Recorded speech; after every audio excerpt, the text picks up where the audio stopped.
few words about. Okay, Yeah. so we're live. This is a group of our labor. Just Yeah. let me know where you want to start, and I'll go from there. It's February 23rd in Senate Economic Development. We have Damien in the witness chair, and we're going over a majority of our labor bills. We don't have the firefighters bill in this pile. Yeah, but you do have it in the it committee. in the committee. Okay, so we have 5 bills that cover a lot of pent-up demand for us to be discussing labor and union issues, and I'm excited to go through all of them. Some pieces will be heavier lifts than others in the time frame we have before crossover. And for those following along, we are posting the draft only because printing is backed up with the House introduction deadline, and so these bills will be introduced and have numbers after today or tomorrow. We hope ASAP. Hoping by tomorrow, By tomorrow. but it's hard to say. Yeah, So so that's fair. And so, but these are all introduced bills except Senator Clarkson's minimum wage bill. The other ones have additional sponsors, they're just not reflected here.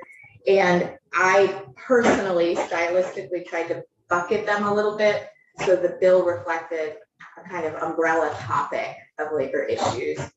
I am happy if we just go in the order we have them, and we have you for an hour and 45 minutes, and I'd like to squeeze in the 5th firefighter bill in that time if we can. So we're doing broad overviews so that people can ask questions. understood, very high level. Yeah, and let us know if you need anything from Zoom. Okay, thanks, Dave. So I have the minimum wage bill on top of my pile. Okay, great. I'll start with that. Last First, and the first shall be last, the last shall be, okay. Yeah. So the minimum wage bill, which is marked as draft 23-0219, that bill, it has two main sections, or 3 main sections. The first is amending the minimum wage. So if you look on page 1, it's striking through outdated minimum wage language. Yep. And then if you go to page 2, which just disappeared on my laptop. Oh. That's okay. I'm gonna just borrow Yeah. this stack from Senator Harrison here. So if you go to page 2 of that bill, it raises the minimum wage to $15 by 2025. I just desperately need water. I will be right back. Here, here. Oh, you sure? So it would go up to $14.10 on January 1, 2024, and then $15 on January 1, 2025. The minimum wage is currently at $13.18, so that's a roughly 90-cent increase each year for the next 2 years. And then it would switch back to a CPI increase that's capped at 5% year over year. The second section of the bill is a tipped minimum wage and wage exemption and offender wage study committee. So it would be called the Wage Exemptions and Offender Wages Study Committee, which would study potential changes to tipped minimum wages, exemptions from the minimum wage law, and wages paid to offenders in Vermont prisons. And the exemptions are, as just to remind us, the exemptions are students. I think we still have an exemption for students I've under. got a list of them. Oh, okay, So yeah. we'll get to that. Right. Yep.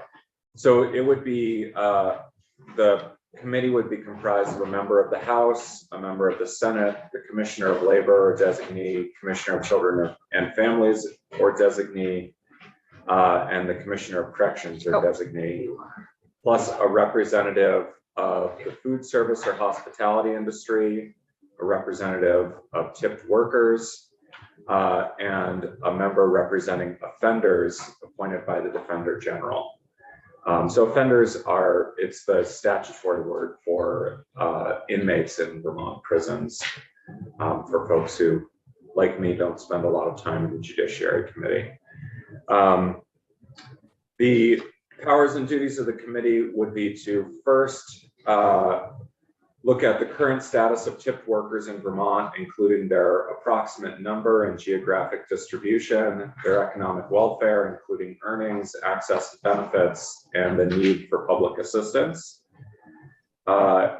The committee would then look at impacts of increasing or eliminating the tipped wage in states that have done so already on jobs, prices, and the state economy, and the welfare of tipped workers, women, and working families with children. And then also the projected impact on Vermont of increasing or eliminating the basic wage rate for tipped employees, which is 50% of the standard minimum wage, on jobs, prices, and the state economy, as well as the welfare of tipped workers, women, and working families with children. Just refresh my memory. Tipped wage, if your tips don't bring you to minimum wage, then the employer has to make up the difference. That's correct. So there is some protection. Yes. Yeah, so they're protected by, under the law, their employer is required to ensure that they make at least the minimum wage after tips. I They're, assume when you share tips, like we used to share them with the salad girl in those days, the bus boy, I think terms Salad change. girl, that is a new one. The salad girl. Not the kitchen crowd? Like she Yeah. brought the appetizers. No, she made the salads. That's what she did. And the bus boy bussed the table, Yeah, well, bussed the that's, fair share. In the But back of the you kitchen. always, the tips all went into a pot and got divided out. yeah, I so think they there, would be included in that. so there are specific rules around tip pooling. And that's another discussion in and of itself, because the federal Department of Labor updated their rules around tip pooling. So there are some requirements about who can be part of a tip pool and what the wages have to be depending on who's part of Definitely it. after my time. Yeah, so it has gotten more clear, but this would potentially affect everyone in the restaurant, especially if you eliminated the tipped wage. Then it could have potentially affect how tip pools are run in restaurants and other food service or hospitality establishments. So the next thing it would look at is the approximate number of Vermont workers who are not covered by Vermont's minimum wage and overtime laws, because the workers are employed, and Senator Clarkson was beginning to touch on this list, in agriculture, in domestic service in or about a private home, in the activities of a public supported nonprofit organization, in an executive, administrative, or professional capacity. And this study right now, the law just says in an executive, administrative, or professional capacity. This would have them study folks paid less than $913 per week. which includes legislators. Yes, although I think you're not employed in an No, I executive, realize. administrative, or professional But like capacity. interns or. Well, so the idea with this, so there's a salary basis on Oh, this. okay. And $913 a week is higher than the current federal salary basis. It reflects a salary basis that was proposed several years ago by the Obama administration. That was then, long story short, challenged in court and revised down to a lower number under the Trump administration, which is where it stayed. And this takes it back up. Well, so this would, the federal law sets a floor for the states. This would potentially have the state looking at what the effect would be of setting that floor higher. Okay, is this the deal where you're a teenager or young adult and you go to work at the local clothing store chain? They hire you, you work at an hourly wage until they figure out that you actually show up on time and work. So they make you a manager.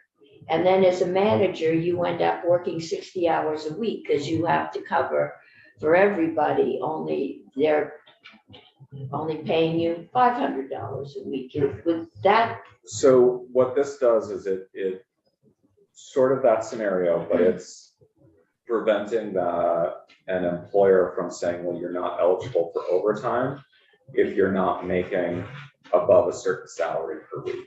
okay, And so that's where that comes in, and you do see the issue comes to the foremost in retail establishments and food service establishments, because the wages tend to be lower in those industries. And so there's the question of whether a manager is making enough to qualify for the exemption from the overtime laws.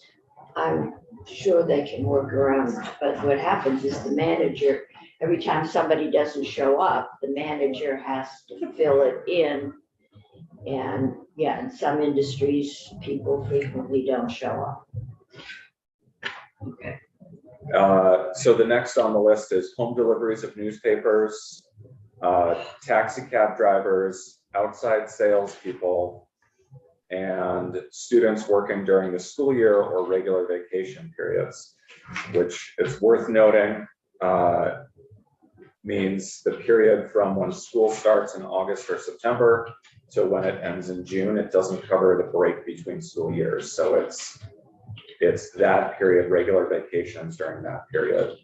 So it doesn't cover the break. So what happens in our state is during the school year, August or September to June period, students are exempt from the state minimum wage and subject to the federal minimum wage law. And then from the end of June till when school starts again, they're subject to the state minimum wage, which, as you can imagine, creates some strange scenarios for employers and employees. It's problematic. So we've I discussed that thought in we the fixed past. this in the minimum wage bill 4 or 5 years ago. So the current minimum wage law, I'm not sure if that fix actually made it through, because of what happened to that bill at the end Got during squirrely. the negotiations between chambers and with the governor's veto. Because we spent a lot of time. We did. We spent a fair amount of time discussing that issue. So right now, it has not been changed. There was language that was proposed to clarify the existing law, because at that time, some of the testimony the committee received from the employers indicated that employers were not clear on what their requirements were because the law was written so confusingly. And so the language at that time had clarified it, but had not eliminated the exemption. What this study is asking for is looking at whether to eliminate that exemption.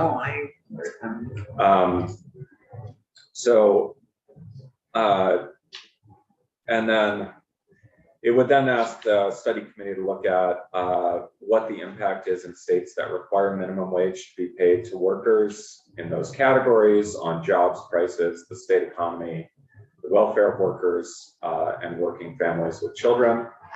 And then the projected impact on Vermont of granting workers in those categories coverage under the minimum wage and overtime laws.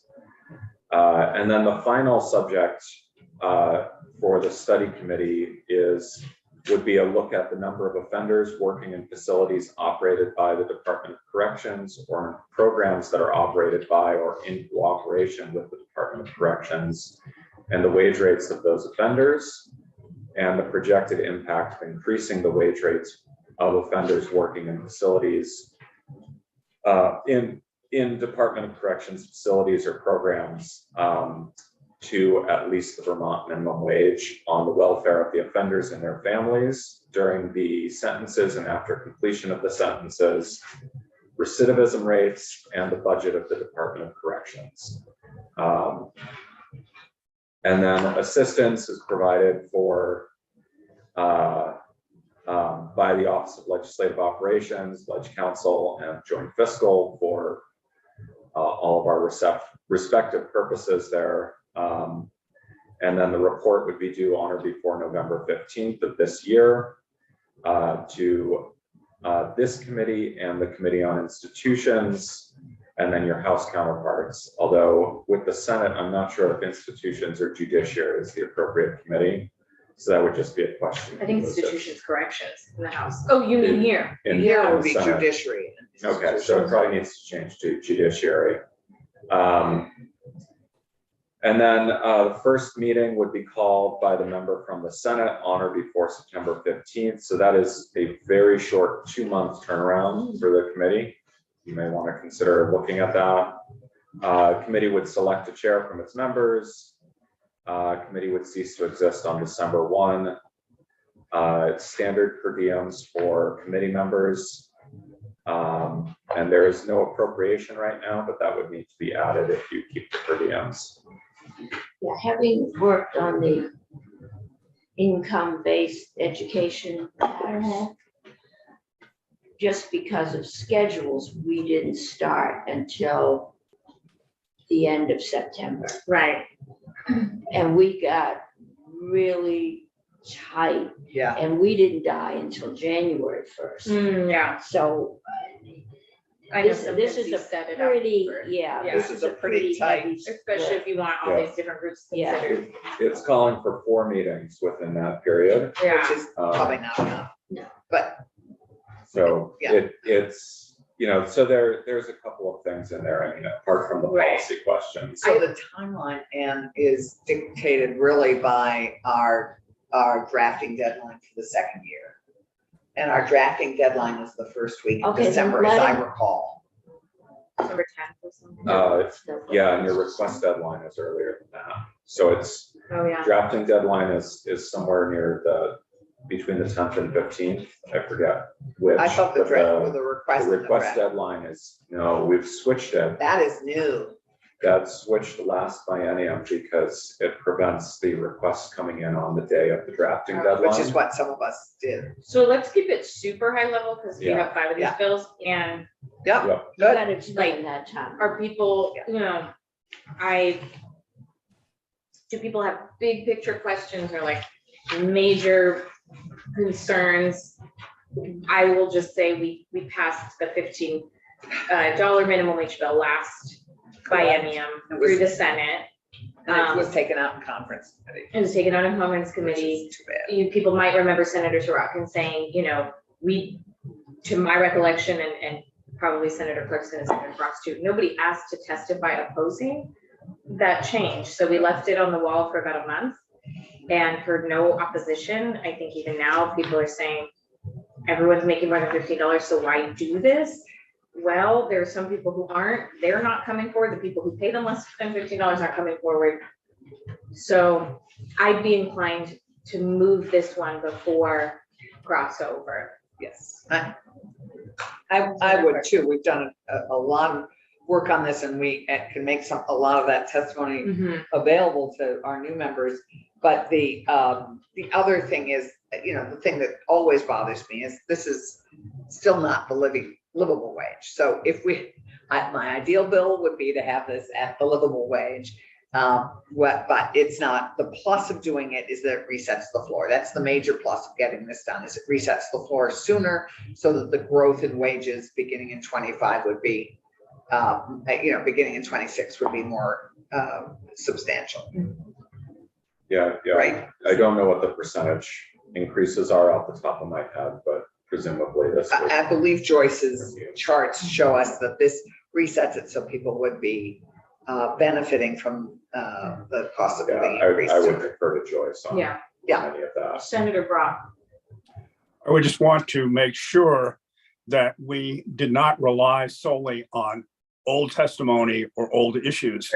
We're in a, so that we have an adequate representation of interest to provide testimony to us. We're in a different situation, a different economic situation, a different inflationary situation, et cetera. I will, we'll schedule a block of time to start taking this up, and hope anyone listening and Senator Brock and everybody on the committee, you know, if you have witnesses who would want to be heard, we can start scheduling that. Good. That would be great. Great. Terrific. Okay. Okay, what's next? Madam Chair? Next on my list, Kyle, is the UI workers' comp bill, and we have the Department of Labor in the room and advocates. Okay, Around that some of is these. page, the quickest way to Oh, just, sorry. This one is 23-0437. It's 21 pages long. yes, that's the Is key that way to helpful? differentiate them, is Um, which number of pages. And I'll just, I hope I'm not wrong about this, but this includes some of the kind of technical and housekeeping changes, or maybe they're more major that the department wants on UI. So this includes a mix of substantive changes to the law and more technical changes. So this is really is a miscellaneous bill in that it kind of covers the spectrum from issues that might require a lot of discussion to issues that may require less discussion. Although my assessment of what's going to require a lot of discussion is often not correct. So I would defer to the members of the committee and the advocates in the room on that. So We're always surprised. so that bill's starting on with section 1 here. So what this would do is it would amend the workers' compensation law. Right now, this is the pre-authorization statute, and right now the statute refers to treatment. The issue that this section is trying to address is that oftentimes what a worker is requesting pre-authorization is something like durable medical equipment. So this would change the word treatment to benefits and define benefits to mean medical treatment and surgical, medical, and nursing services and supplies, including prescription drugs and durable medical equipment. So it brings all of that under the pre-authorization. And then if you look throughout the section, the changes are really changing the word medical treatment or treatment to benefits, and then making technical changes to the grammar to try to clarify it or bring it into our drafting style. Can I pause there? Yeah. We're doing no 101 about workers' comp and UI unless we need to do that or have the department or anybody step in and explain something. But there are no stupid questions, if you're not understanding one of the more detailed pieces of this. Senator Harrison, I imagine you've dealt with these things as an employer yourself. We got out of this. So I think that these are very technical programs, and there's nothing that's, if Damien's up for it and others who are in the room, we can pause and go take a deeper dive into how some piece of it works if needed. Thanks for that. I'm good so far. Okay. Yeah, so the key thing to remember is workers' comp covers both wage replacement and treatment for the workplace injury. This is dealing with the treatment side. So if you look through the section, because of our time, I'm not going to go into much depth, but the changes are essentially technical after that benefits piece, which is the big change in the section. That's the substantive change there. So moving on to section 2, this would establish in statute requirements for when an employer can require work search and when an employer cannot require work search.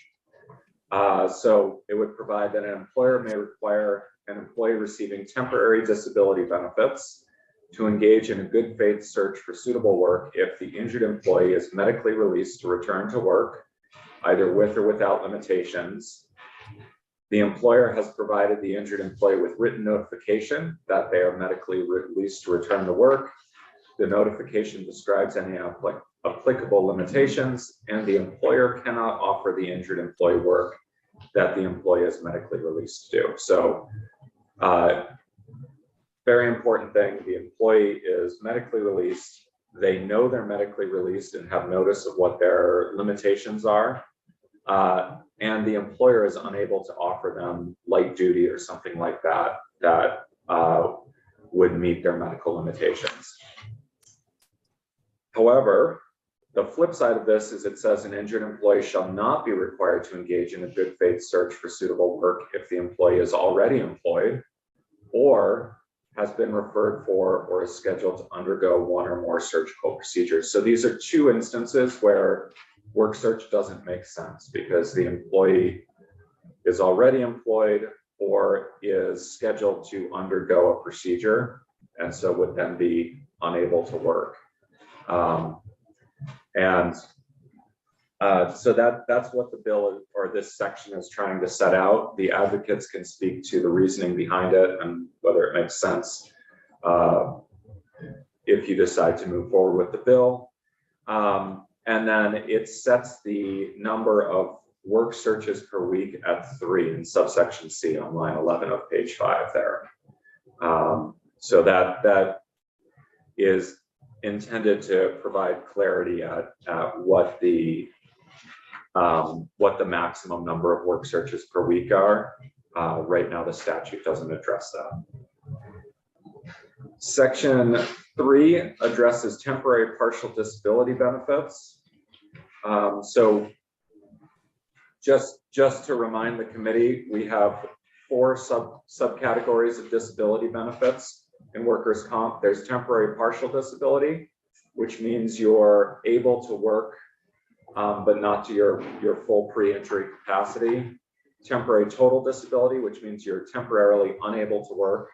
And then you have permanent partial disability and permanent total disability. So that means that your injury is as resolved as it's going to get, and you're either partially or totally disabled going forward.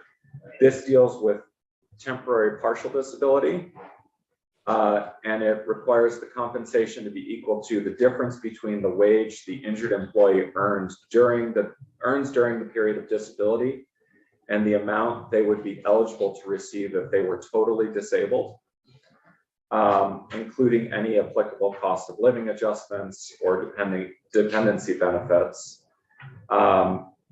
And then for an injured employee who would be eligible to receive the maximum weekly compensation, 2/3 of the difference between their average weekly wage before the injury and the amount the employee earns during the period of disability.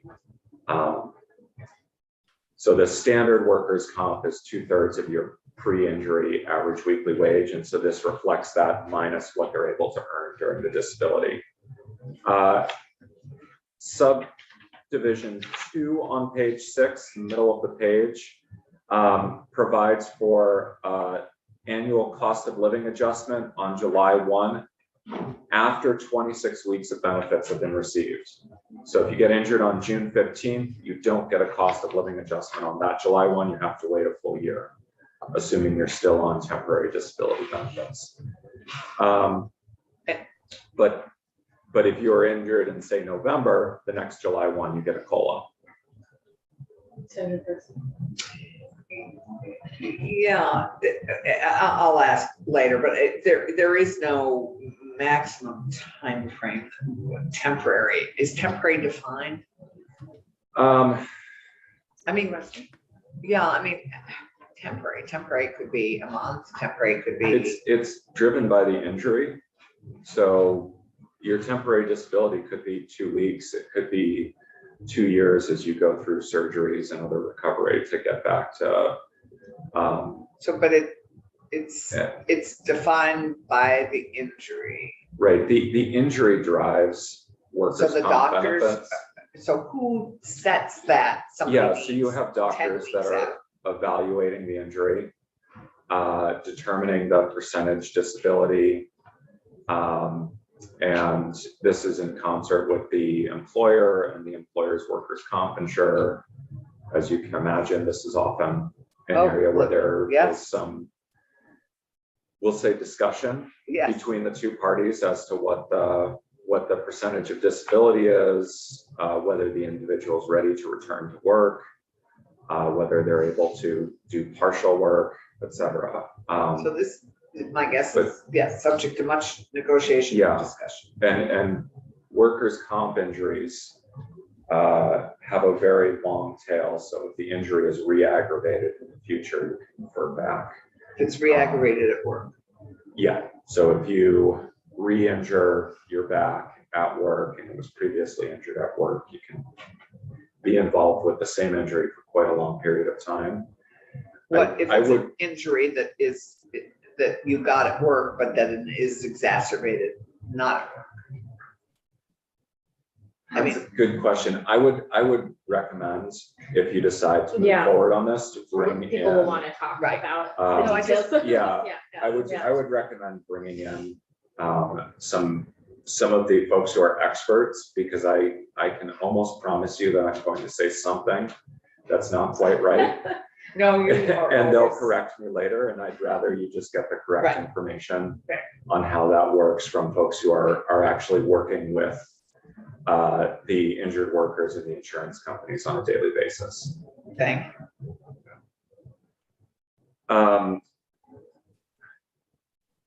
So the sub B there provides for, this is a dependent benefit of $20 a week for each dependent child under 21, provided that no other injured worker is receiving the same benefits. And that amount is actually adjusted weekly. So if your child turns 21 years of age, they go off your dependent benefit that week.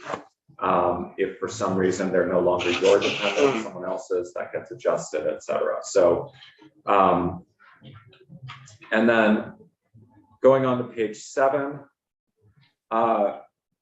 for an injured employee, this governs, section C is going to govern when and how the payment comes. So if the injured employee continues to work for the employer from whom they're claiming workers' compensation, so they're doing light duty work, Right. payment of the workers' comp is mailed or deposited into their bank account not more than 7 days after the employee's wages are paid. So that gives some time just to true up the wages earned versus what their compensation would be if they were totally disabled. And then the employer is responsible for providing the employee's wage information to the insurance carrier in that case. If the injured employee is working for a different employer, payment of the compensation is mailed or deposited within not more than 3 days after the injured employee submits the wage information to the insurance carrier. So in that case, if you're working for a different employer, it's your responsibility as the injured worker to submit your wage information to the insurer. And then the insurer has 3 days after you submit that information to make the payment. So this is just clarifying what the requirements are for those two different scenarios. The next section, section 4, deals with temporary total disability benefits. It is very similar to the last section. So it requires that the compensation, sub 3 on page 8, requires that the compensation be adjusted on the first July 1 following the receipt of 26 weeks of benefits. So it's setting out the guidelines for the COLA. And then it provides for the dependent benefit, in subsection B on line 8, and clarifies on line 14 that the dependent amount is adjusted weekly. And it's worth noting that the dependent benefit is being increased from $10 a week to $20 a week per dependent. And then Do you know the last time those numbers went up, like when it became? I would have to check. It's been a while. David might know. Do you know off the top of your head? Probably David Mickenberg, have worked with a lot, probably in the early 90s. That was my Not before. assumption, yeah, It's been a not in long time. over a decade or two. Yeah. So where do you say, does it say 10 to 20? So if you look on Sorry, I just- line 9 of page 8, you'll see $10 struck through. Got it. And then on line 10, we Oh, there it is. replaced Oh, with so it's above $20. where you were actually, Yep. where you were just chatting. Okay, thanks. That's why. Yeah, I reworded the sentence a little bit, but the change there is really the $10 to $20. And then the caps on the wages in subsection C, you'll see it can't exceed 90% of the employee's average weekly wage prior to applying any applicable cost of living adjustments. So that's including the dependent benefits. So if you're getting, your basic benefit is 2/3. If you get enough dependent benefits to pop you above 90%, you're capped at 90%, is essentially what that says. And then the exception to that is there is a minimum weekly benefit, and you can't get below the minimum weekly benefit. So it gets complicated. So there's a That is minimum kind of- benefit is 50% of the state average weekly wage. Maximum is 150%. Within that amount, you can't earn more than 90% of your pre-injury wage when you include dependent benefits and your regular weekly compensation. And so you've sort of got this bracketed area that benefits are paid within. Within that, your standard benefit is 2/3 of your average weekly wage, plus $20 per dependent, up to a maximum of 90% of your pre-injury wage. So, okay, now that we've twisted ourselves into a serious knot. charts on this one. Yeah. I mean, it's a lot. Yeah. So, I don't know if Department of Labor has charts or posters or something that would. yeah, We'll check. I think one of the advocates that David is representing may also have Okay. something that she's prepared on this to Okay. explain the issue. So, but yeah, again, this is a better area for the experts to walk you through the wages and what happens where. And then I see Senator Brock has. Yeah. Oh, you can see it too. Oh, good. Yeah. Just an earlier question, page 7, line 12, Yep. regarding the payment. Refers to 3 days after the injured employee submits the wage information to the insurance carrier. What does submit mean? So that's a good question. I think that's a word that we could clarify. There right now, it could be open to interpretation a little bit. I think it might help to have some testimony from, again, the insurance carriers and the workers' representatives to talk about how this is normally processed, and then define, either replace submit with a better phrase or define what submit means. Mhm. So submit could mean receipt by the insurance carrier.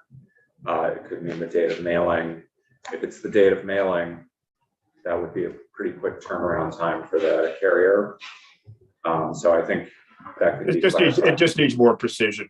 The issue of getting to the employer is mailed or deposited into the employer's bank account, but if submit could mean mail, sometimes, as we know in Vermont, it takes 3 days for a letter to arrive. This just needs clarification. Okay. Actually, well, perfect. I got ballots were delivered in 2 days. Yes. Okay, so section 5 on page 9, this is the computation of your benefits. And what we're getting into here is the annual adjustment on July 1. So this, again, in lines 14 and 15, provides that temporary benefits are adjusted on the first July 1 following 26 weeks. But permanent benefits on lines 16 to 18 are adjusted for each July 1 following the date of injury, regardless of whether indemnity benefits were paid on each intervening July 1. So there's a couple of things at issue here. And again, this is an area where having folks who work in the system is going to be better than my testimony on this, but what you're dealing with is you could go from temporary to permanent fairly quickly, so in less than 26 weeks. You could also have a temporary injury, return to work, re-injure, and go out on permanent injury. And so there are issues about whether the benefits are paid and the timing here, but the key takeaway in this is that you're not required to have 26 weeks of benefits to get a COLA if you're shifted to permanent disability. So, and the COLA is relative to the day you started. So there may be little to no change if your injury is only 2 months old versus if your injury is 6 months or 18 months old, you're going to see a different change. The day you started on the benefits or the day you started on the job? So it's the day of the injury. Okay. Yeah, so it always looks back to the day you were injured. So it doesn't matter how long you've been working for the employer.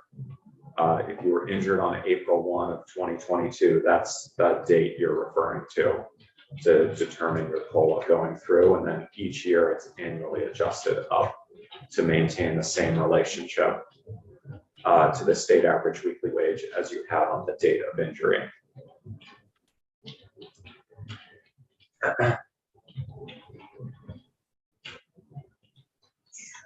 So the next change on subsection E, line 21 of page 9, would increase the penalty for failing to pay benefits within 21 days after they're due from 10% of the overdue amount to 25%, and provide that that is in addition to any amounts that are due under the other late payment section, subsection F. So this would be a significant increase in the penalty for overdue payments.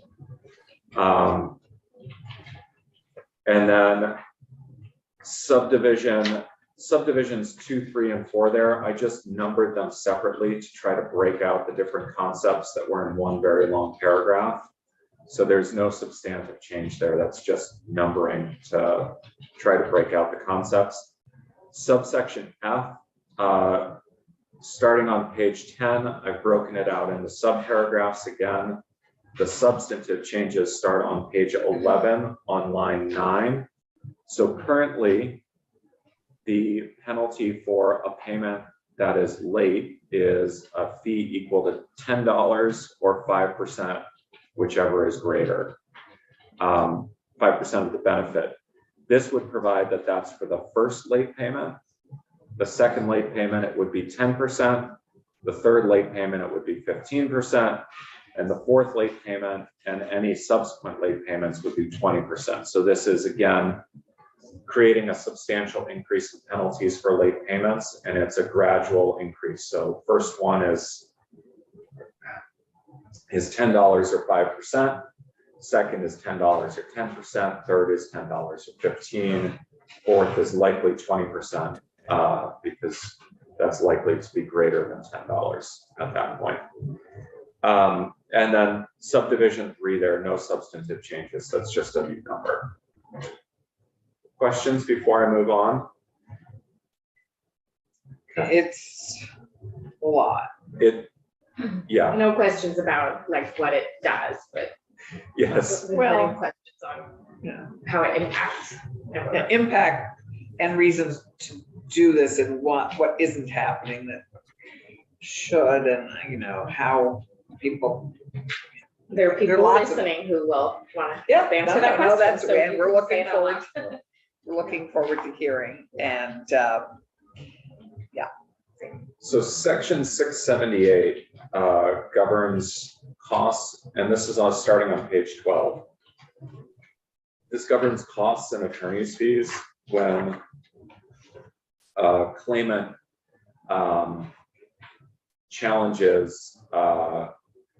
basically challenges determination. So there are both formal and informal proceedings before the department. We can do more testimony on the differences between those at a later date. Again, you probably get better testimony if you talk to the department and or the practitioners for the two sides. So the first change is that costs in a formal or informal proceeding when the claimant prevails, the commissioner shall award the claimant necessary costs incurred in relation to the proceeding, including deposition expenses, subpoena fees, and expert witness fees. The commissioner may allow a claimant to recover reasonable attorney's fees when the claimant prevails. So that's important notes there. Shall recover necessary costs, may recover reasonable attorney's fees. And then in addition, in cases for which a formal hearing is requested and the case is resolved prior to the hearing, the commissioner may award reasonable attorney's fees if the claimant retained an attorney in response to an actual or effective denial of a claim and payments were made to the claimant as a result of the attorney's efforts. In other words, the attorney obtained a settlement through their efforts prior to going to a hearing. And the commissioner may award necessary costs if the claimant incurred costs in response to an actual or effective denial of a claim and payments were made as a result of the costs incurred. So I want to pull those apart a little bit. They're both permissive, not mandatory. So the commissioner has discretion. For the first, the commissioner is looking at whether the attorney's efforts resulted in payment of the claim and then determining whether that is those efforts are appropriate for an award of attorney's fees. The second, what the commissioner is looking at is things like, did the claimant retain an expert and the expert's testimony on deposition convince the other side to settle ahead of the hearing? And so this is basically addressing what happens in the process ahead of a hearing. And if claimants are able to prevail at that point, they're able to recover some of their costs and attorney's fees. They may get that. Potentially, yes, I should say potentially able. Thank you for the clarification, Senator. No, I mean. So the changes in C, this just technical changes and numbering. In D, that's just a renumbering change. And then the subsection D that is struck out is the old language governing what happens if the case was resolved prior to a formal hearing, which allowed the commissioner to award reasonable attorney's fees if the claimant retained an attorney in response to an actual or effective denial of claim, and the payments were made as a result of the attorney's efforts. So the change that this is proposing is to also allow potential recovery of costs for experts and other things that the claimant That paid the for. commissioner may. Yeah, it's still feel permissive, under- yeah. but it's giving broader range of costs that can be recovered by a claimant if they can resolve prior to the hearing. Section 7 is just rules language, requiring adoption of new rules to reflect this by July 1 of 2024. Section 8 is annual language setting the workers' compensation rate of contribution. So this gets into the more technical language that the chair was talking about. It would keep the rate on direct calendar year premiums for workers' compensation at 1.5%. So it would not raise the rate, it's the same as last year. And then the rate for self-insured workers' compensation and workers' compensation associations would remain at 1%. So basically self-insurance is at 1% of actual claims paid. Folks who buy a policy are at 1.5% of direct calendar year premiums. And this is the same as last year. Section 9 is new language relating to the same issue, and then adds on page 15, subdivision 2, new language providing that in the event the General Assembly does not establish a rate For the direct calendar year premium for workers' compensation for a given fiscal year, the rate shall remain unchanged from the prior fiscal year.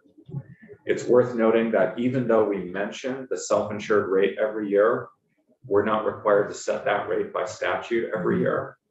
So this is just addressing the rate that we're required to set by statute. And what it's getting at is the fact that the rate has gotten caught up at the end of a couple of sessions recently Right, yes. in a bill that's stalled. And then we've had to scramble to find a vehicle That's fair. where the amendment would be germane to get it across the finish line. And this is just an insurance policy that gives us a default. It may, if the rate was proposed to go up for the year, it may not cover the full costs. If it was proposed to go down, it may actually produce a surplus, but then that would presumably be reflected in a diminished rate the following year. I take it the department wanted this is what this one. Yeah, so, for things that we are required to do every year, you know, like a budget, I mean, we begin with a proposal, and it's pretty set and standard.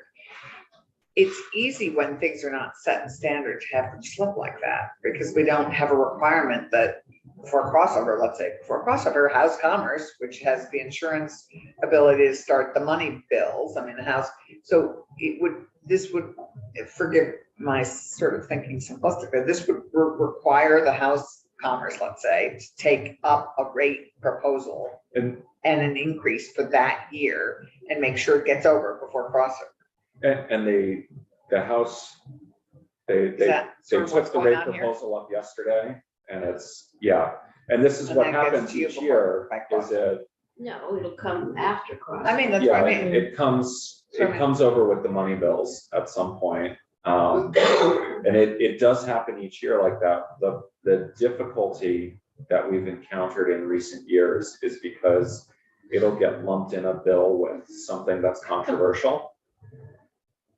The rate will get held up because it gets lumped with something that, you know, for whatever reason, is slowing down the process. Or, I mean, we're all familiar with bills that don't make crossover getting added on the bills that did. and Right, then no, sent I'm, back. I'm, So And it's a then- fair request for us. Yeah.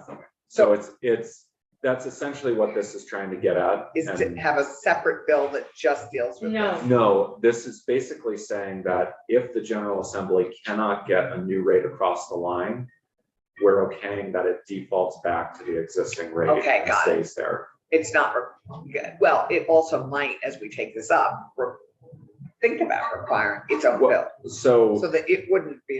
it's important to note that Think even if about we this did for- that, the General Assembly can just not withstand that any year, Mhm. because we can't bind the hands A of future next legislature. biennium's legislature. Of Yeah, course, we so do bind the hands with every bond we vote. But it's at least, if there is a lot of funny business going on, it's at least a number of people know Right. is there that they couldn't get their heads around for the following year. Right. It just, I think it's a fair request for us. Yes, Yes, I and- absolutely. think so. yeah, I'll let the department testify Right.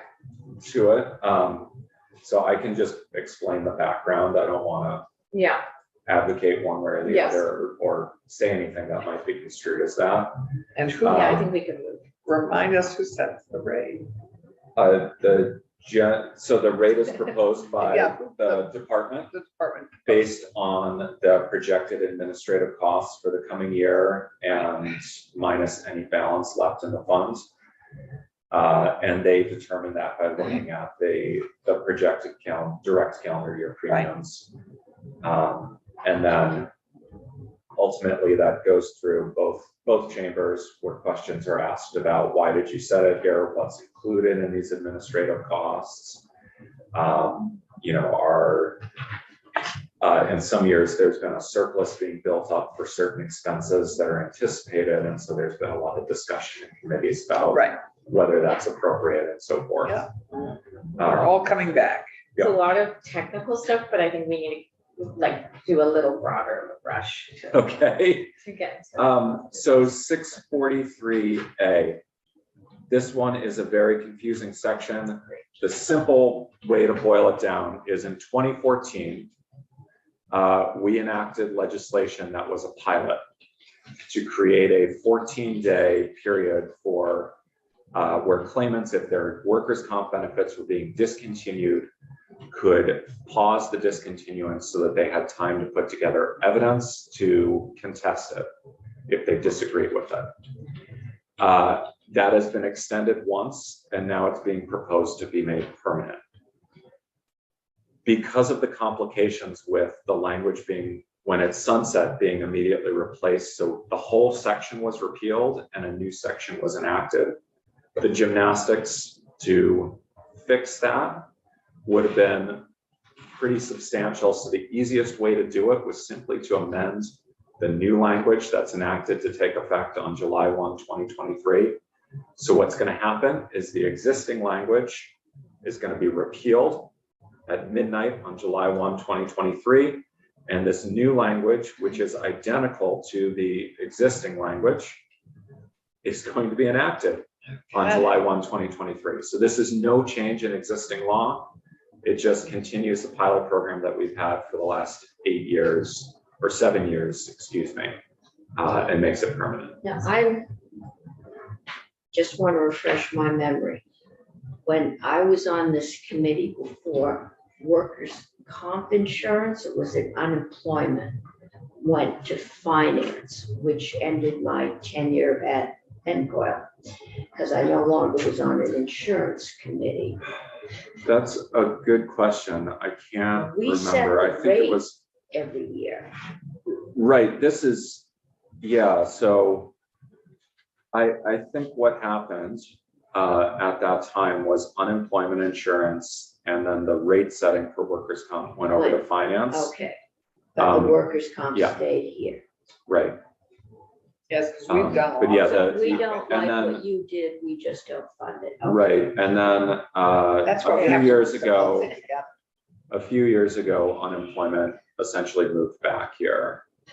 I think outside of questions of the rate setting, because the thing with the unemployment insurance, as we've discovered in recent years, is because of the limitations of our mainframe, we actually don't have the ability to really adjust those rates until we can get that updated. We can't. But I wait. don't want to get into that Yeah, we should. discussion right now. No? So with this, the key takeaway for this section of the bill, section 10, is this is making permanent language which was set to sunset this July 1. This brings us to unemployment insurance. Woo-hoo. So section 11, what this would do is, right now there are 2 good cause reasons for leaving employment. One is to accompany a spouse who's on active duty in the armed forces and is transferred out of state. The other is to accompany a spouse who is holds a commission in the foreign service and is assigned overseas. This would add a new reason where an individual could claim unemployment insurance benefits due to an urgent, compelling, or necessitous circumstance as determined by the commissioner, including injury or illness, to obtain or recover from medical treatment, to escape domestic or sexual violence, to care for a child following an unexpected loss of childcare, or to care for an ill or injured family member. So essentially, this would mean that if you left work for those circumstances, when you became able and available to work again, you would be eligible to claim unemployment compensation benefits. Obviously, this would be a big change. I don't want to get into the policy, but this would allow those individuals to claim that. Right now, you can claim following, if you had to leave work for a medical reason, there's a short period of disqualification of 1 to 6 weeks in statute, which is struck through below in number 3, starting on line 17. And so this would do away with that. And so you could claim unemployment when you're able and available to work with no period of disqualification. So obviously this is a big change, but that is what this section would do. And this came from legal aid or just somebody else? Yeah, this was proposed, I think, by Legal Aid. And it's modeled on law in Massachusetts. Okay. So the next is in the definitions for unemployment insurance, we would be defining domestic and sexual violence to mean domestic violence, sexual assault, and stalking as defined in our domestic relations law. This is a cross-reference that we've been using commonly in Title 21. The other definition here would be to define family member for purposes of that new exemption to include an individual's parent, grandparent, spouse, domestic partner, civil union partner, sibling, child, parent-in-law, or grandchild. It's worth noting one thing that was left out here was someone for whom the individual stands in place of a parent. A guardian. So it could be a guardian. It's also an instance when a child has been placed with a relative, but the relative has not had a chance to obtain legal status with the child. And it also includes parents in a relationship where one parent is the birth parent, the other parent stands in place of the parent, but may not have ever legally adopted the child, despite having day-to-day responsibility to financially care for and provide Does this for the child. square with the paid family leave bill? With that change, it would. Okay. So the House took testimony on this. I can't speak for the advocates or fully state the reasoning there, but that was just one of the points that was brought up. And it was, the original request was that it square with family leave, and I forgot the in loco parentis in place of a parent language. And that's what we would add here. If you decide to keep this language, and this is all contingent on your keeping that exemption from that good cause reason for unemployment, because family member is not used anywhere else in the unemployment insurance statutes. It's only used in good cause. So it's only in that proposed new good cause language. So this goes hand in hand with that. So that's important to keep in mind. This isn't changing anything else in unemployment insurance currently. So if you chose not to do the urgent or necessitous circumstances language, the family member language doesn't need to be kept.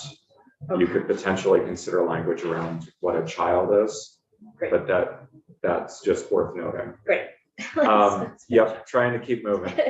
The next section 13 is just protecting employers' experience ratings. If someone, again, it's tied to that new good cause reason that's proposed, and it would protect employers' experience ratings. If someone left for that reason, they wouldn't be charged. Right. And section 14 is the effective dates. Which are involved. They are involved. I was going to say, they're not quite simple. Yeah, it's mostly July 1, and then the workers' comp. The workers' comp section. Details that we passage. Yeah. What's next, Madam Chair? The PRO Act bill, the big one, 31 page bill. Okay. The good thing with this bill is the first 16 pages are requiring good cause for termination. I will go over this as high level as I can. Thank you. And I just want to note that the groups proposing this language do want to have a hearing that we're scheduling next week. It would still be in this room, but Okay, what's the number on this? This is, I'm sorry, this is 23-220. It's the one that's 31 pages. Yeah. I should say at the top. It's the long one. Okay, it's not So a bill, I got a 45-page insurance bill.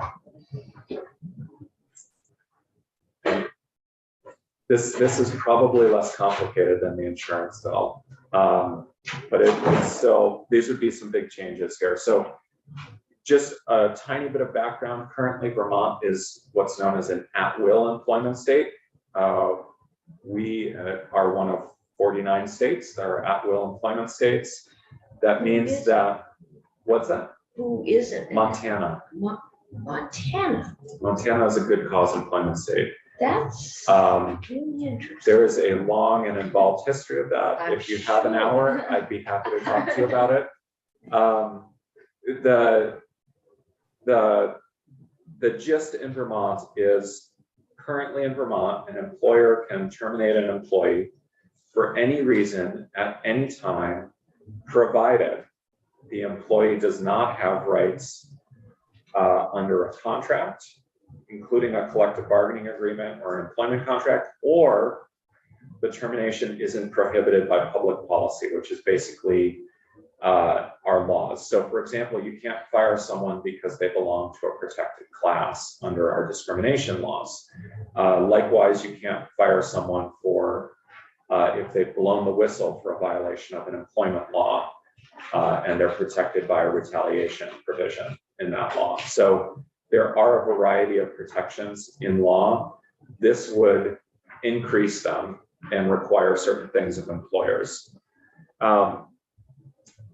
So the key piece here, and the computer is having trouble again, so I'll go through here. So if we skip ahead, I'm going to skip the definitions and go to page 4, which is when good cause for termination is required. And so it would provide that an employer shall not terminate an employee without good cause. And good cause includes the employee's continued failure to perform their duties or comply with employer policies, despite the employer engaging in progressive discipline required pursuant to the law, the employee engaging in egregious misconduct, which is deliberate or grossly negligent conduct by an employee that endangers the safety or well-being of the employee, their coworkers, or other individuals, or that causes serious damage to the employer's or a customer of the employer's property or business interests, and includes discrimination against or harassment of coworkers. So, and then the third is a legitimate business reason, which are described later in the bill. Discriminate or good cause can only be determined based on on-duty conduct unless there is a nexus with the off-duty conduct and the employee's job performance or the employer's business interests. No, I'm just thinking of the Yeah. teacher who got dismissed because on her Facebook page, she had not been 100% supportive of the Black Lives Matter movement. That went to court, it's been settled, but yeah, I mean, I suppose you could say that the school board had a legitimate interest in what she said on her face, but that could be interesting. Yep, and so there's additional language relating to that in section 3 of this bill. Okay. So we'll get to that. But yes, there would be a question if this went through of whether there was a legitimate interest, business interest related to that. There are, on page 5, it sets out factors that need to be considered when determining whether an employee failed to satisfactorily perform job duties, including whether they knew or should have known of the job duties or policy that they violated, whether there was adequate training, etc. The good cause is not required for an employee who's been employed for less than 60 days. So probational period would be set at 60 days. Progressive discipline would be required, except in instances of egregious misconduct or a legitimate business reason. And yes. Is progressive discipline defined somewhere? It is on page 6. Okay, good, thank you. So progressive discipline policy would be required to include 4 disciplinary steps at a minimum prior to termination. Those are verbal counseling or warning, written reprimand, and then suspension without pay. Employers could have additional steps in their policy. like it's progressive warning, not progressive, like the discipline doesn't get more extreme. Okay, got it. It's a funny term. Yeah. And then, I think we're gonna have to do really broad Yeah. on these pieces. I just wanna flag that. Okay. I know that's hard, but you know, yeah, we might, I kind of wanted to just I go thought the through first like, 16 pages. Right. what is the concept that we're yeah, so talking the about? concept And there's another bill is- coming to us with just cause that might be slightly different language, just big concept, so I just Yeah. don't want us to get too in the weeds. the other one is different language. So the big gist here is that an employer has to have multiple steps in the discipline process. And it cannot occur in less than 25 days unless it rises to the level of egregious misconduct or a legitimate business reason. Legitimate business reasons include things like the employer having to downsize and lay off employees, et cetera. The notice, the employer has to provide employees with notice of the reasons why they were terminated. And notify the employees that they're entitled to review those reasons and documentation of them. And then the law sets out actions that are not good cause for termination, or the bill, excuse me, on pages 9 and 10. Including things like communicating with your coworkers about workplace policies, et cetera, which are also, I would note, protected under the National Labor Relations Act for private workplaces and protected under state collective bargaining laws for public workplaces. It would restrict on page 10 the use of electronic monitoring as a basis for the termination of an employee. So this is monitoring an employee's computer or their workspace, and would require reasonable notice of electronic monitoring in the workplace. It would require on page 11 severance pay for employees who are terminated, and the plus a payment of unused accrued paid leave. And there is a calculation of the minimum severance pay that goes from page 11 to 12.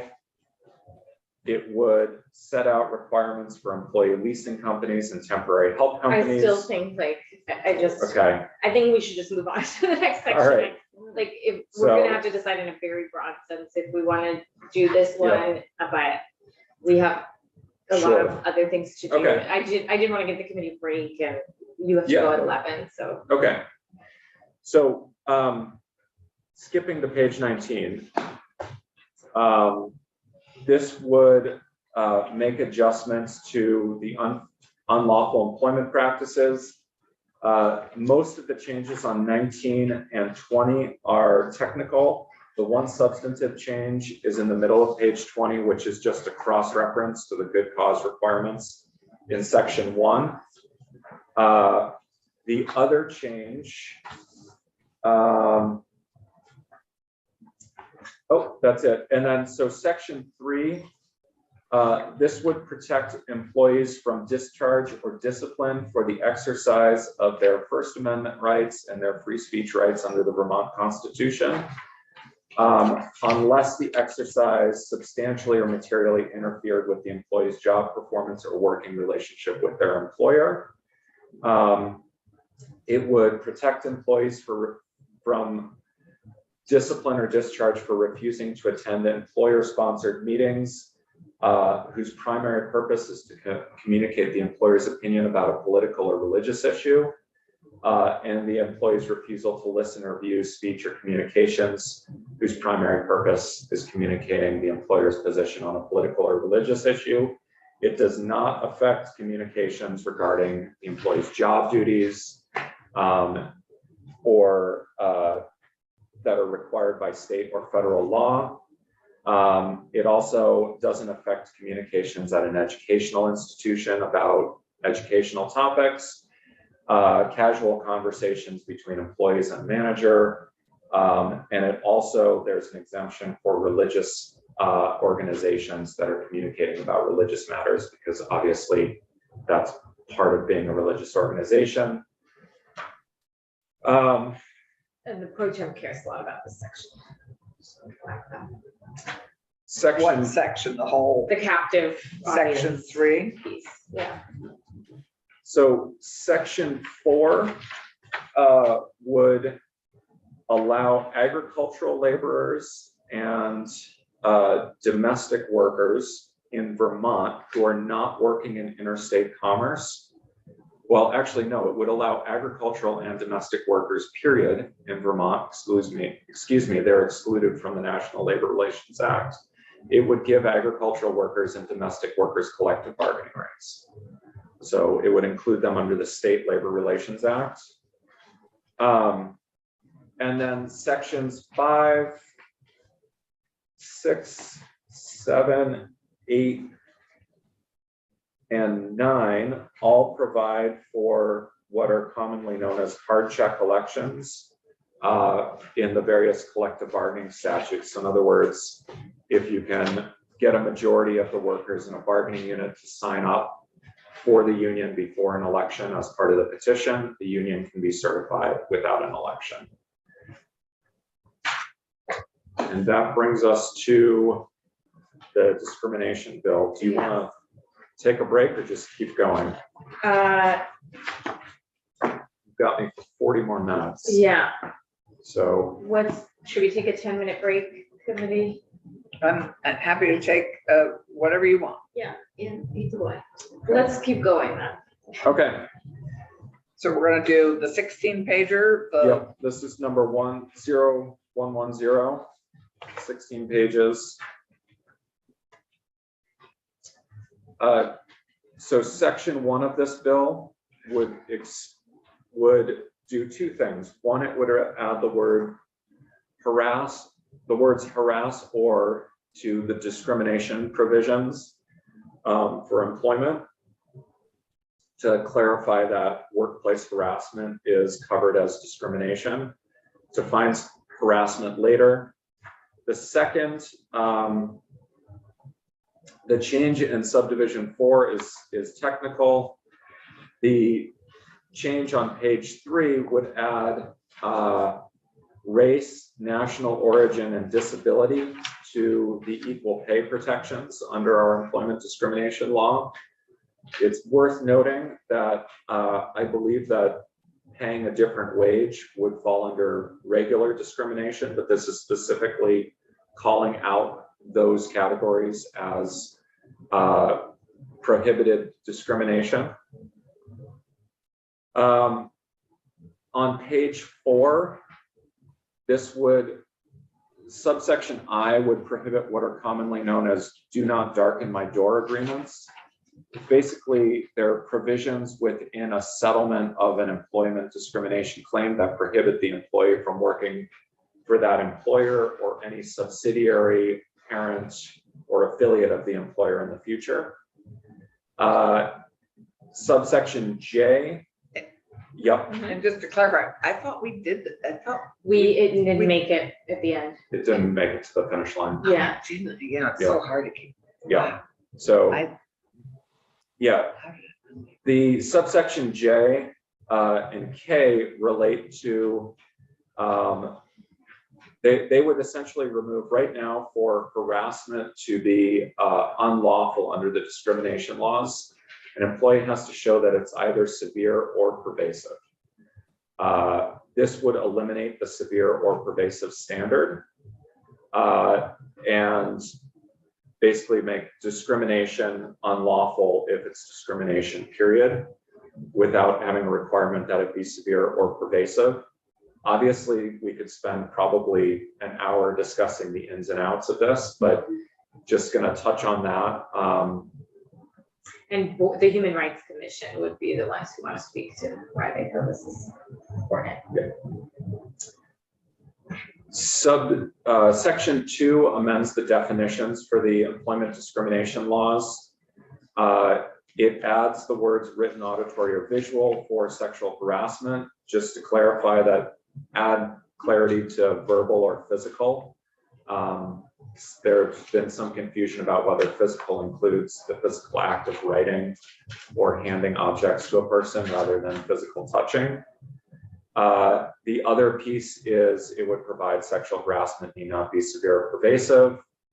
And then it adds a new definition of harass, which I won't go into the full definition, but defines it consistent with existing law, except that it adds that new provision saying that it need not be severe or pervasive, and then describes how to determine whether it's unlawful based on the totality of the circumstances, considering discrimination on multiple classes. So for example, if there's racial and sex discrimination against the same individual, those would be considered together, et cetera. Again, this would be a long discussion by itself. Section 3 does the same thing, but in the Public Accommodations Act and the Fair Housing Act. So it adds a new definition of harass to that act, which relates to both public accommodations and fair housing. You will, for those of you who were in this committee last year, you'll remember that we did this for fair housing. Right. We did not do it for public accommodations. So what Section 3 does is it creates one definition for both of them. Section 4 eliminates the definition we added last year because it's now redundant with this one definition. It's worth noting, if you move forward with this language, the word harass doesn't actually appear in the Public Accommodations Act. So you would need to make changes in that act to reflect this, for that to clearly apply.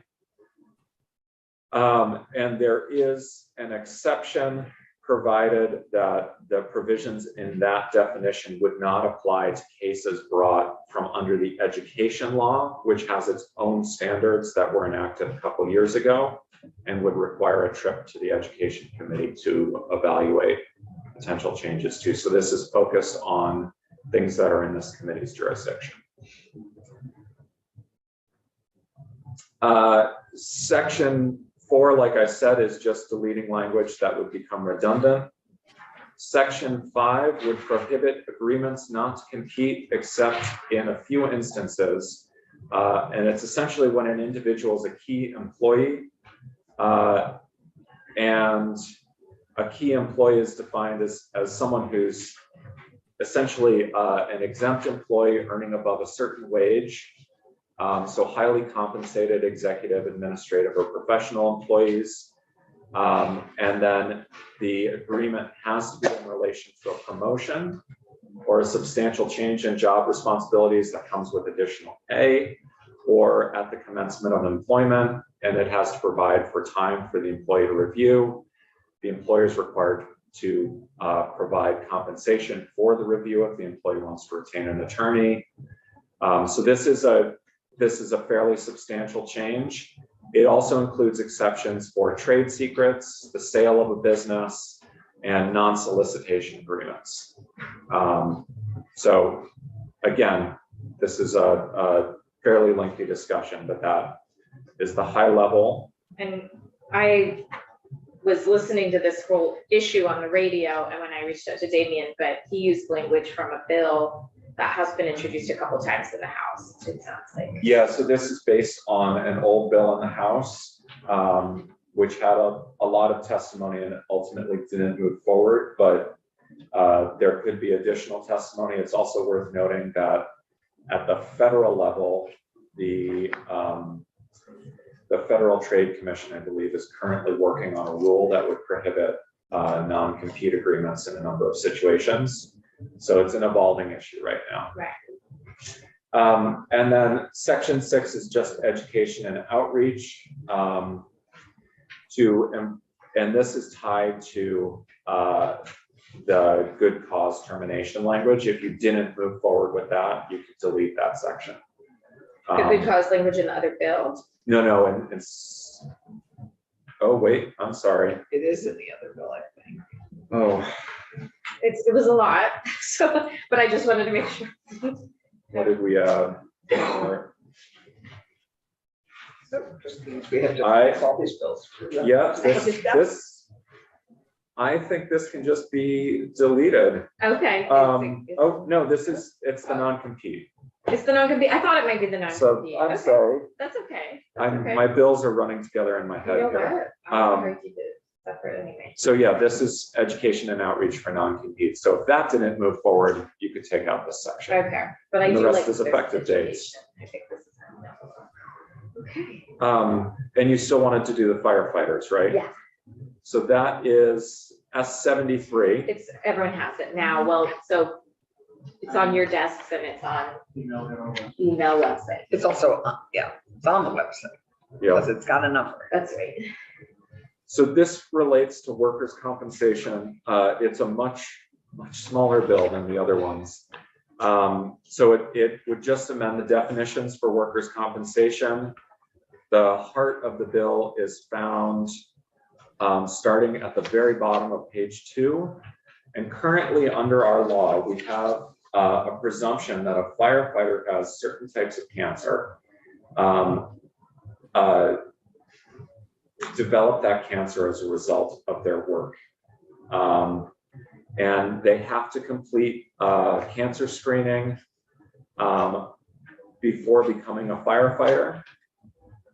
In order for the presumption to apply, they have to have been engaged in firefighting duties in Vermont for 5 years prior to the diagnosis. They can't be over 65. So there's a number of other hurdles here. And they can't have used tobacco products within 10 years prior. But what this would add to the current list of disabling cancers is breast cancer, reproductive cancer, and thyroid cancer. So reproductive systems, you'll notice we've struck out testicular cancer because that's included in reproductive systems. So this would include ovarian and other types of reproductive system cancer.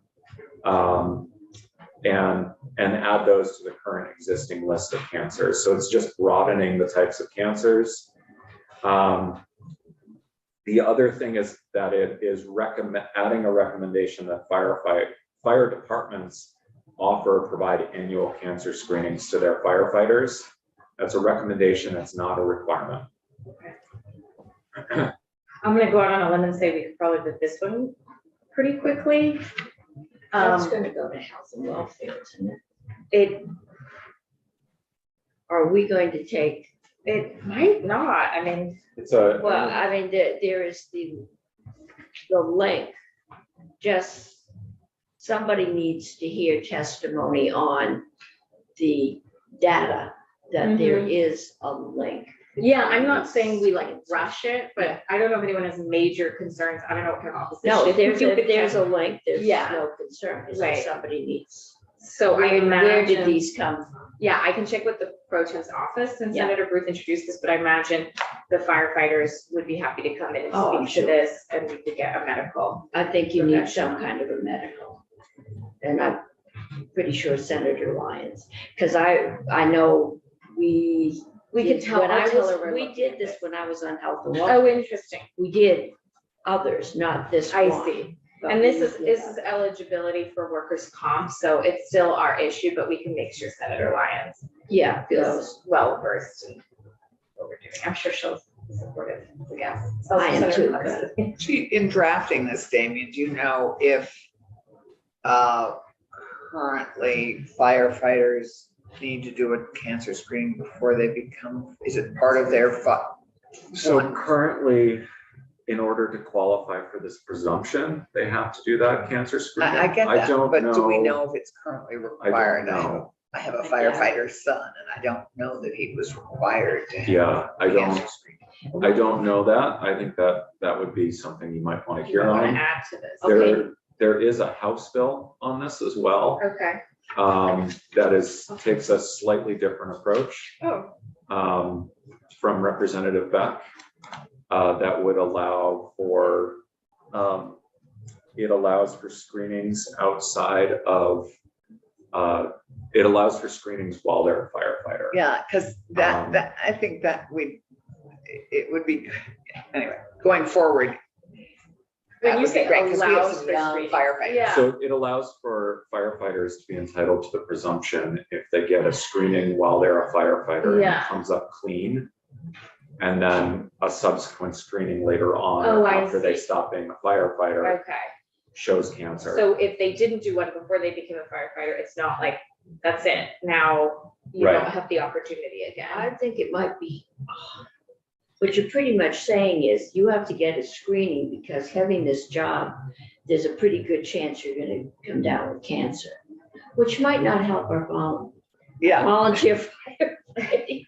Well, but we don't wanna, No, we don't, You know, but I be mean, dishonest with it's, yeah, and we're um, trying to take cancer causing agents out of we, flammable products. firefighting suits was Yeah. one of the big ones. Yeah, so I'm not saying this has to fly through the committee, but I imagine people don't have serious objections to trying to at least be fair about the kinds of organs and cancer, No. common cancers that people have regardless of gender and sex. Yeah, And but I that we think might wanna it's, I think that the question is, are they more prominent in firefighters than in, you know, the population as a whole? That would be the question. I mean, is it, I mean. no, we need the data. Yeah, we we'll need the get- data. Yeah, I'm sure there's people. who Healthcare wanna- loves data. I don't think they would be asking for this if they hadn't been. I don't think so either. Right, yeah. We, as part of our due diligence, Yes. need to hear that. Okay, so we have a little bit of a witness list forming for some of these bills. I rushed you through the just cause piece, Damien. Was there anything you felt like, because I rushed you, you didn't? The your one duty. thing I would add is, Yeah. so that just cause proposal is based on a law that passed in Illinois. It includes a private attorney general provision in it, which is a Which we don't get significant. at. Well, so it's a significant thing. It allows basically for an individual to sue on behalf of the state, and then the state basically has a right of refusal to, they provide notice to the state that they're gonna sue. The state can take the case, and if they don't, the individual prevails in the case, they recover part of the award. Sorry, that's in the That's in good the. cause determination bill? Yeah, that's in the good cause termination. The other just cause bill, if and when it comes out, does not have that provision. And so it's a little bit different approach to the whole issue. So the Illinois approach is, Based on private, what's it called again? a private attorney general. So it Right. basically allows a private party to stand in place of the attorney general and sue on behalf of the state. We currently do this for the False Claims Act. So when people are aware of fraudulent claims, there's a federal act, and we passed a state act a few years back.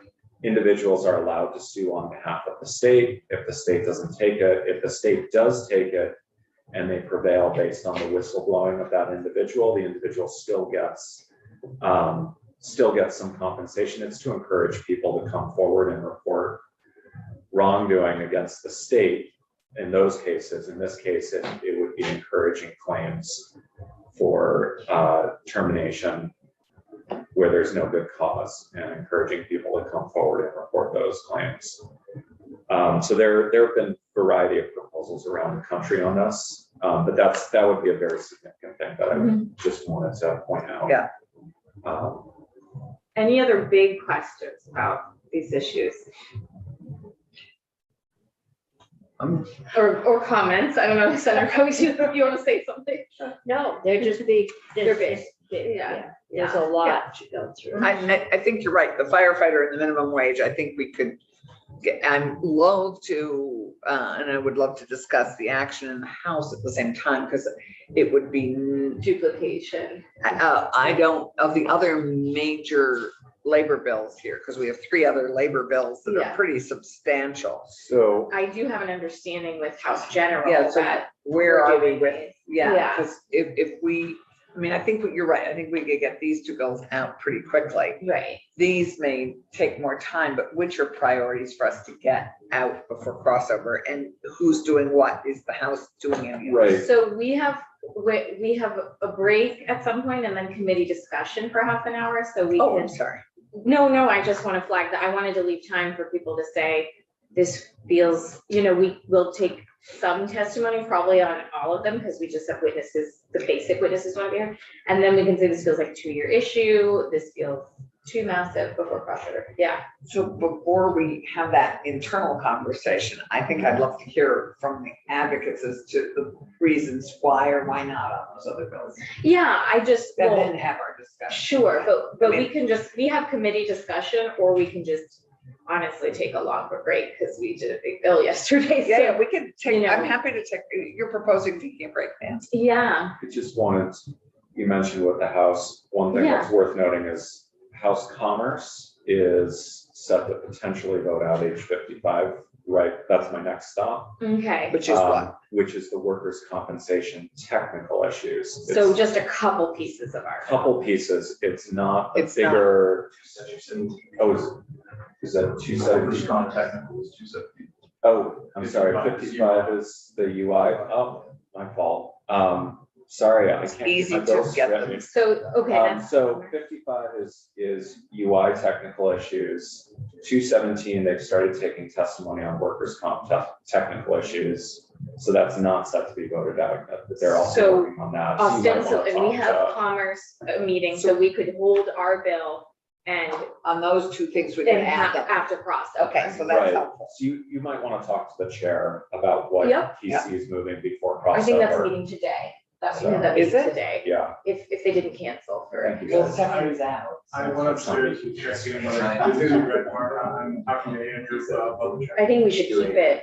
I talked to Stephanie last night. I mean, we should keep it if we can, just to talk to Marcotte about some of these. Yeah, what time is it? So let's take a 20-minute break. I have us back for a half hour just for bigger discussion, because as things get tighter, we don't get time for that. So do people want to discuss these things now, or we can take a longer break? We have Damien until 11, so. No, I was just thinking, for me to chat further about. Oh, I'm happy. We to can write a bring witness list when we come back to, we're gonna talk to Scott on the 20-minute break about what's fresh in That's my gonna go mind. on our about what we agenda. said I We got it. should schedule. Does anyone, Cameron or David, do you want to be heard before we go on a long break? Okay. You know what, committee? We're on break till 11:30.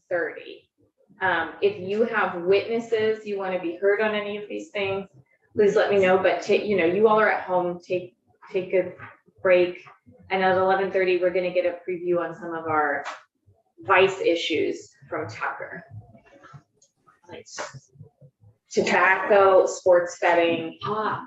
He doesn't do cannabis, which I've makes just me upset. taxed to those. Put it in those. Have you found any advice I can tax?